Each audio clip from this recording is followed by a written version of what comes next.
Laura Handke here, Lake Oswego's transformational voice teacher, with a short video today about the topic of onsets. Now, onsets are a critical issue for any public speaker and performer whom many of them know absolutely nothing about. And the reason that onsets, which is the initial sound that comes out of your mouth when you're voicing a vowel sound, not a consonant.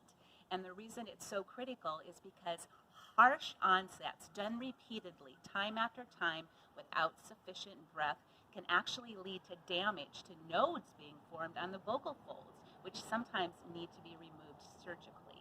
And so you really want to be careful with an onset, again with a vowel sound, every time you speak a vowel. Now, a harsh onset, what's called a glottal onset, which is Glottal, sounds a lot like I, E, O.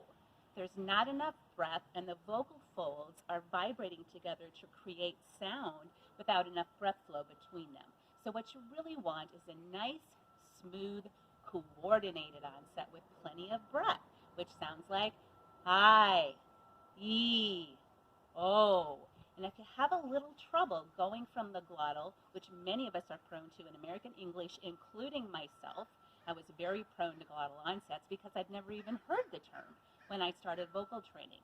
So to get from the glottal to the coordinated, you just put a little H in front of it and you have an aspirated onset, which sounds like hi, he, ho, and such.